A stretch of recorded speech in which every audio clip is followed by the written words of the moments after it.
Unlimited vigor, vitality, pep and energy, unlimited wealth and resources, everything needed in a whole more. The abundance is a thrill. Unlimited ability to create. We can create anything we want and show everybody else how they can do the same.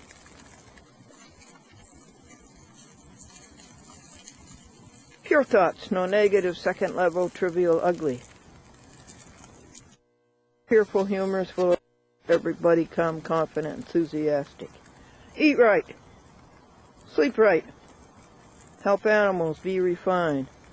Count blessings, count pure thoughts. Work up to date on schedule. 2 hours alone and empty, and all of the present blessings continue. The universe. Born alive and healthy. Food, clothing, and a home. Freedom and independence. No catastrophes.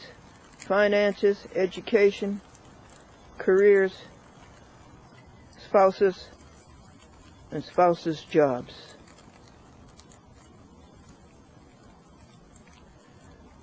We found the right product, happiness. Sell millions and make millions and put it through the 12 markets and follow the same pattern as the Glendora Happy Book. Same brilliant success. Network, daytime news, prime time, self-perpetuating, highest rated shows every night, lead people to be perfect. Stop the cruelty to animals, stop the injustice in the courts, and sue judges when they break the law. February 7th, Saturday, 10:30 a.m. And you can see for yourself this nice temperature.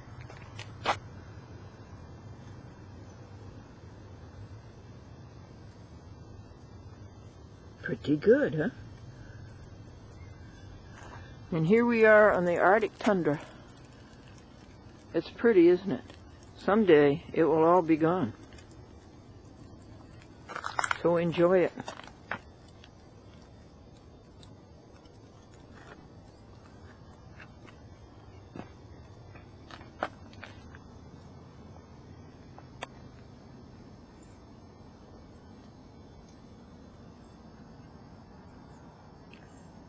God is adept. God is fully skilled. God is well-versed. God is a proficient. God is an expert. So here comes God the first thing in the morning. And to you, Alan Schmidt, Glendora sends part of her vitality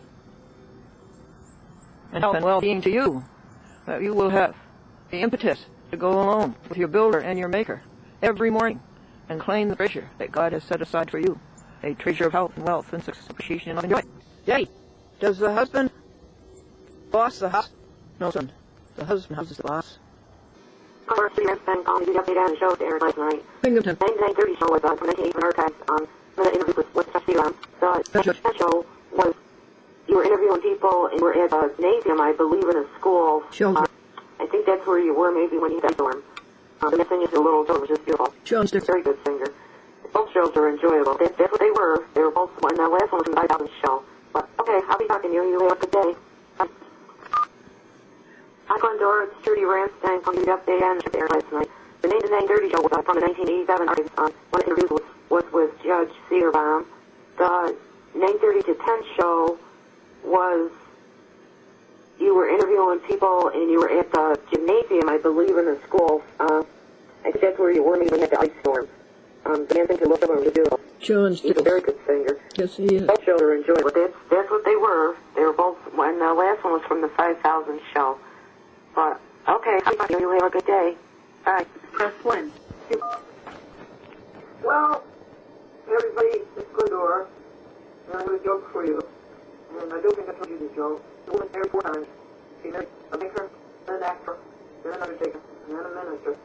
1 for the money, 2 for the show, 3 to get ready, and 4 to go.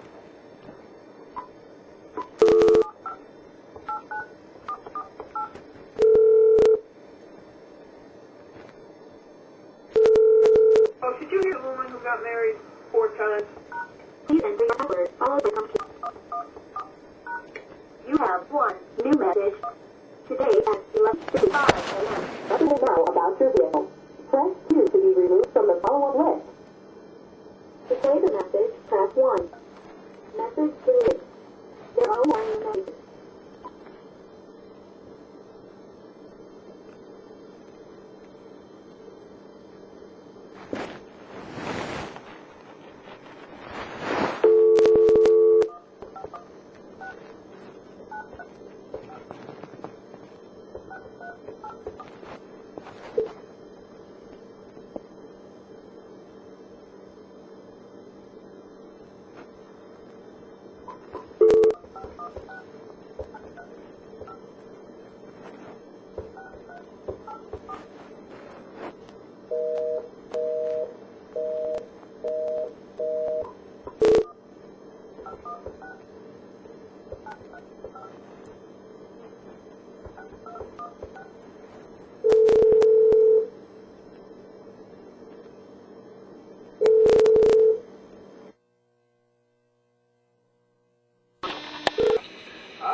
joke for you. Computers are in the Bible. Eve said to Adam, do you want an apple too? I like that. Yeah.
Oh, okay. Yeah, how's Marcy doing? Marcy's doing pretty good. Yeah. She's a policewoman. She's still in. How's the birdie? The bird's doing good and Penny's doing good. Okay. Did you hear the Bible? Yeah. He said, Adam, do you want an apple too? That's cool. I hope so too. Hello, everybody. It's 1/2 hour to midnight, Saturday. And this vegan cookie has a very interesting message for you, and I'll tell you if they really are delicious. And I think the picture's funny. I'll read you what's on the back.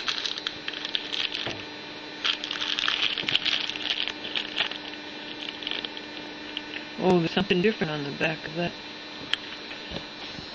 Anyway, they say, we strive to bring you the best cookie in the galaxy. At Alternative Baking Company, we are committed to providing only the highest quality vegan alternatives to traditional products.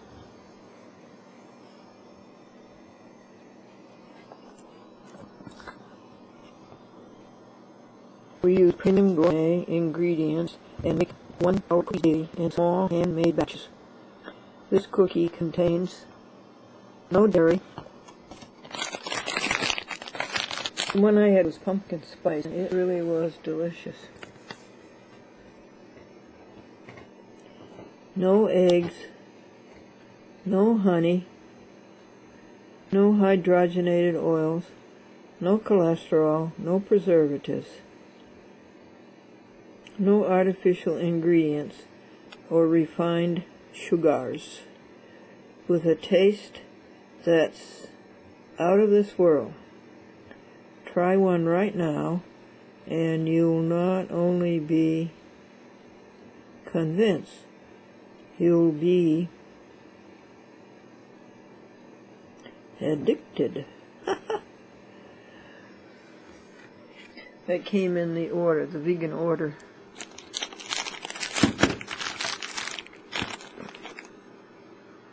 And this is a some kind of a vegetable broth. 1 teaspoon of powder, 1 cup of hot water.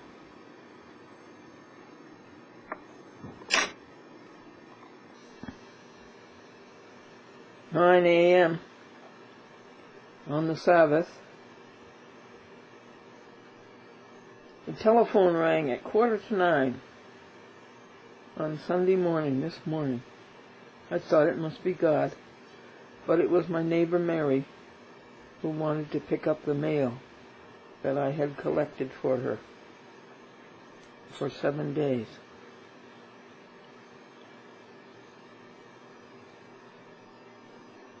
This is Amadeus on top of the stack.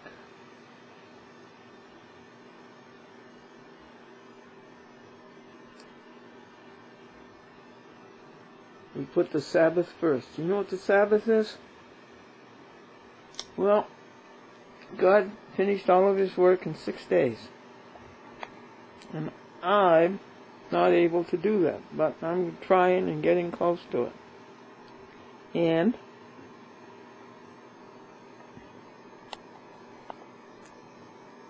what I think about the Sabbath, folks, is this: that if you rest with God on the Sabbath, that with our unlimited intelligence, unlimited power, unlimited wealth,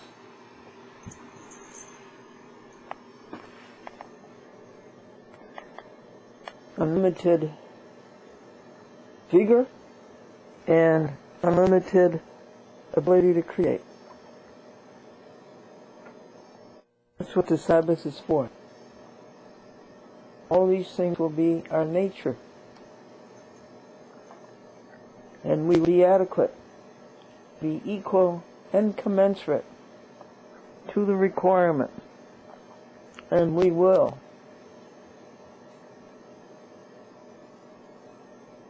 be sufficient in that we will fully satisfy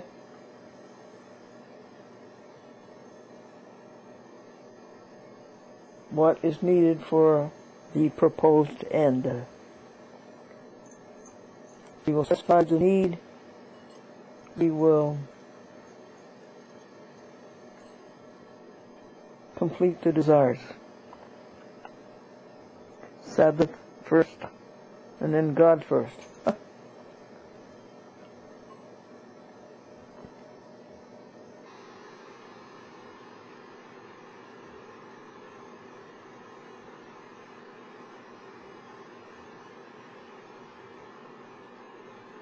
There was a Spanish show. Look at how blue that blue is. It's 44 degrees and intermittent sunshine. It hasn't been this bad. Look how blue that blue is.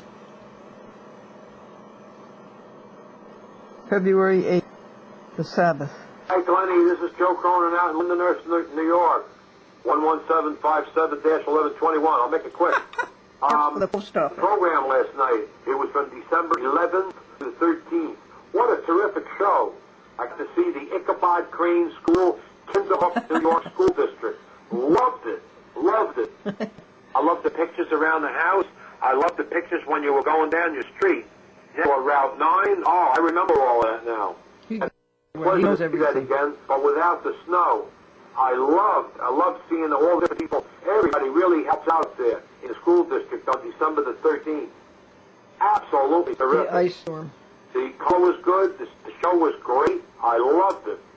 So you take care, and I'll talk to you soon. Thank you very much. You have a nice day now. Take care. Thank you, Joseph. That means a great deal. Folks, did you hear about the couple who couldn't afford to Niagara Falls for their honeymoon and car wash instead? Hi there, everybody. Dora, about the couple who couldn't afford to go to Niagara Falls for their honeymoon, so they went to the car wash instead. Does the the head in a telephone audio recorder in a telephone company, does it get dirty? I can't, there's so much breakup on it. Listen to this. Hi everybody, it's Glendora. Did you hear about the couple that couldn't afford to go to Niagara Falls for their honeymoon, but they went to the car wash instead? WBZA from Springfield. Yes? And WRGB Schenectady. Oh, you were so right. Yep. Yeah, you were so BZ and BZA were Westinghouse. Yes, one served Boston, one served Springfield. That's right. I always remember that. They always used to say, this is WBZ, WBZA. Yes, you're so... And they had WRGB, and then WROW was from Albany. Was it, or was it from Troy? I think that may have been from Albany, WROW. Yeah, oh, well, good for you, and they became Channel 10. That's the one, yes.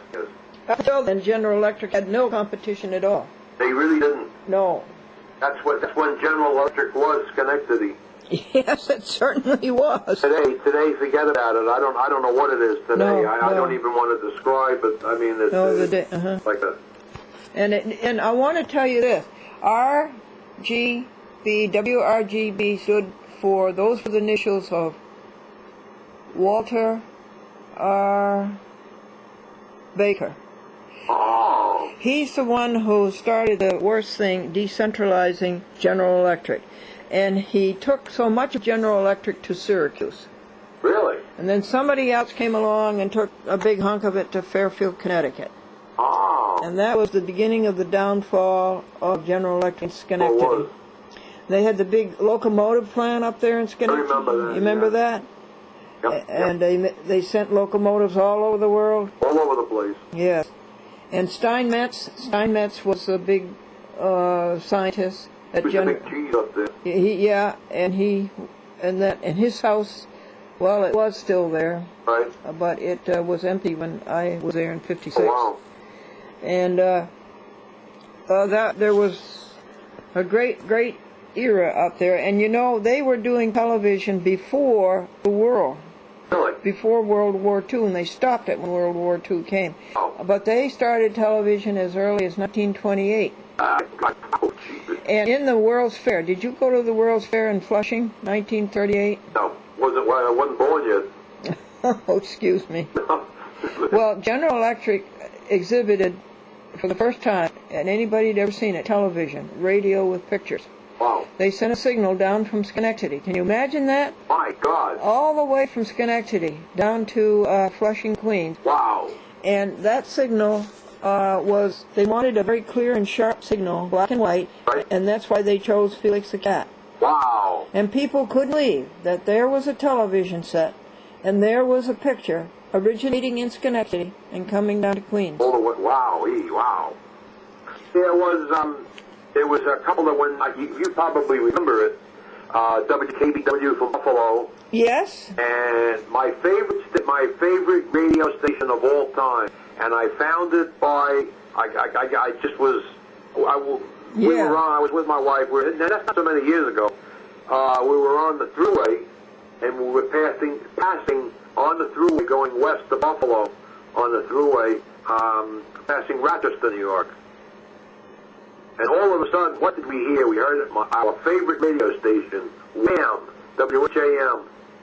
Oh, really? You know, that was the station from Rochester. Rochester, yeah. Wham, WHAM. I said, what a name of a radio station, Wham. Yeah. WHAM, yeah. That's the name of a vegetarian ham that I buy. Oh, really? Yeah, they call it Wham. Wow. And it's a ham, and it tastes just like ham, but it's made from grain. And then they had WSYR from Syracuse. That's right. Yeah, they had some. Oh, they were big, powerful stations. And then you have to remember WBEN, Buffalo, the Buffalo Evening News. Yes, couldn't forget that.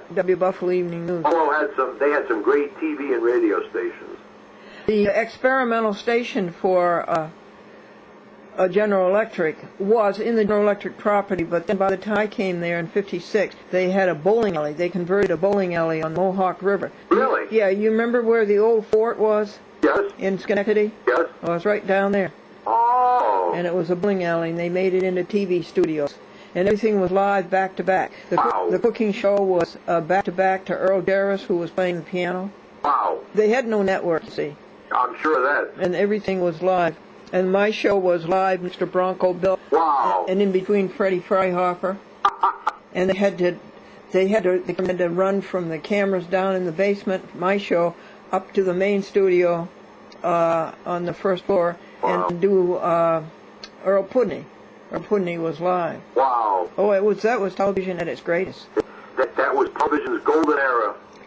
And when we were kids, we remember in the 50s and the 60s, that's when television was television, not this garbage that they have on today. And I shouldn't say that, but a lot of it is. And when they started out experimentally in 1928 and through the 30s and through the 40s. ADKA from Pittsburgh. That's right. That was Westinghouse. That's right. And then you have to remember Philco. Philco, sure. Philco refrigerators. And Philco TV. And Philco, that I don't. I remember that. That came from Philadelphia. Those were the four: Westinghouse, Philco, and GE, and RCA. Right. Yes. Those were the four. Wow. They were competing for that television market. And anyhow, back there, the TV sets were very tiny and put a great big magnifying glass in front of it so you could see the picture. I remember that. Yes, I remember that. My aunt and uncle lived on Marine Avenue in Brooklyn. As he always used to say, overlooking the Verrazano and Narrows Bridge. Yes. And he went up one day. They lived in a fiery walk-up, and he went up the television area in the late 50s, I guess it was the late 50s, early 60s. Oh, that's funny. And when they the television, the television channels from New York, the signals would bounce off the Verrazano Bridge, and they couldn't get any reception in what was that? Bay Ridge. He was in Bay Ridge, and they couldn't get any. Fort Hamilton. They could not get any television reception, and he used to curse them out something. Oh, sure, that's the way it was. Now, right. I wanted to tell you that people who had the TV sets were General Electric executives, so they had to have something for the people to watch, right? Right. What's a television set if no programs? And so all of their programs, they originated. Oh. And because there was no network, there was no film. And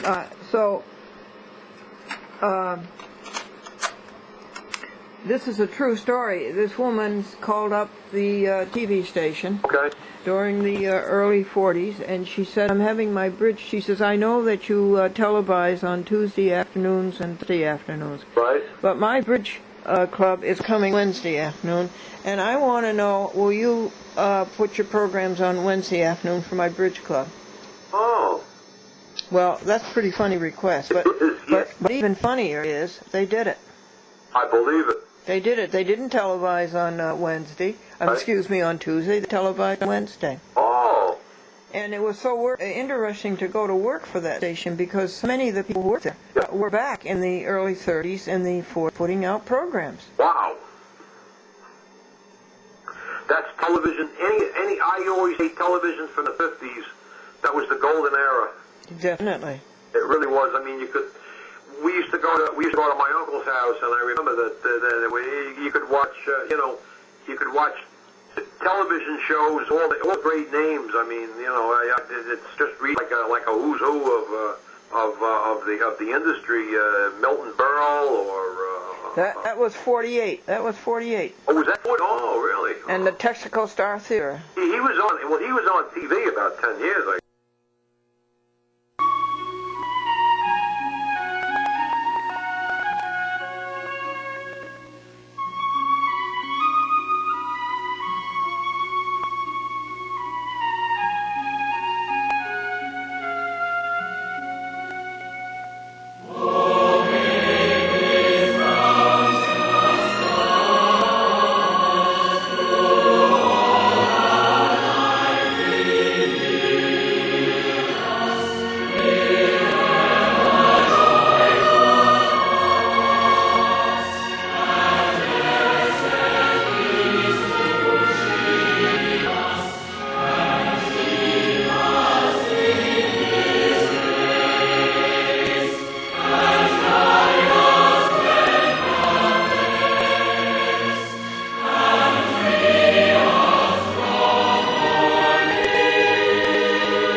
it just reads like a who's who of the industry. Milton Berle or That was 48. That was 48. oh, really? And the Texaco Star Theater. He was on. Yes. Ed Then they Sullivan. had Martin, Jerry Lewis. They had the Colgate Comedy Hour. Oh, that's interesting. You should say. All that, that was a bygone era today. Yes, and now in 1951 and 52, I was working at NBC Hollywood, Sunset and Vine. Oh, really? Yes, and they started their television up the street. You went up to Hollywood Boulevard, which is the next big step from Vine. Oh, wow. And they took over the El Capitan Theater. Oh, wow. And they tried to turn it into a television studio. Right. And they used the theater, the stage. Right. And you could see the prosceniums of the theater. Wow. And every weekend, everything was live now. There was no tape. Right. And the Colgate Comedy Hour had 4 parts. Eddie Cantor, Right. Oh, yeah, sure. Martin and Lewis was one Sunday, Sure. and K-Star and other singers. Wow. And who was the 4th one? Eddie Cantor, Martin Lewis, K-Star. And the 4th one, and it originated live Wow. from Hollywood and went Wow. clear across the country and came to the East Coast at I think it was 8 p.m. So it went Wow. out from Hollywood at 5 p.m. Wow. It was live, and Jerry was such a consummate artist. He was that. He really was. Yeah. That's for And they sure. were all so nervous because here we have radio with pictures, and it's all live. Everything was live. So those poor people worked their hearts out getting out those programs. How'd you like living in California? Did you like the life out there? No, Not really, huh? no. It's a different life out there than it is back here. It is certainly a different life, and I didn't like it. I was a New Englander by heart. Wow. My parents at that time lived in Springfield, Massachusetts. Oh, okay. And at that time, Franklin was a reporter on Springfield Union. Yeah. And he was enamored of my friend, Lynn. To be sure. Lynn, but she didn't want to marry him. Wow. So that left him for me. There you go. Years later, though. Okay. All right. That's okay. Sure. Wow. Well, between Springfield and Buffalo, you have those cities where they were like the place. They really were. And did you know the Groucho Marx show was movie film? Okay. Okay. It was live, so to speak, but it was filmed on movies. Oh, okay. All right. And probably heavily edited. But did you know that all of those ad-libs were scripted? Is that right? Yes, because I was in the script service department. We had No kidding. Yeah, we had to, after the when the script was typed on to a mimeograph, the boo, what do you call that, boo master, and we would have to read that and make sure it was typos before it would run off on the which was my job to run it off on the mimeograph machine. Wow. And those were all scripted. Now, if you watch the show, every once in a while on the public education station, you see some of those shows, and if you have interest, I should say, you think that was like over the cup, but I didn't think it was. No, everybody thought it was. Right. But the truth is, I read the lips. And he really, I know my sister used to say all the time that when we shows, he used to treat his announcer, George Fenneman, he used to treat him pretty shabbily, I thought. Yes, he did, and George was a sweetheart. He used to be a really very nice individual. He really was a nice person. He talked to me a lot. Yeah, because I was on the basement studio for a second. And one night they took me, remember Father Knows Best? Yes, sure. Robert Young. Yes, and they had some last-minute changes. It was on radio now. This wasn't television. Okay. And it was up in Studio A. And they said, here, rush these changes up to Studio A. And as I came back, a man was kicking the canteen machine. And he said to me, I didn't get my candy bar. He says, I put my nickel in and I didn't get my candy bar. And that was Robert Young. Wow. Marcus Welby himself. I was on my father and myself, one day we were in Manhattan. We were on Madison Avenue at I think it was 66th or 67th. My father was in the advertising business, and I had met him there. We were going for dinner, and it must have been about 2, maybe 3 o'clock in the afternoon, and we went outside. We were on the street. I think it was Madison Avenue. It was either Madison or Lexington, around 68th Street. And who was on the street? And this was about 1974, I think it was. Who was on the street but Robert Young? Oh, really? Yeah, and he was, and several of the people. And one thing that I guess the celebrity that there was in Manhattan anyway, there was anonymity.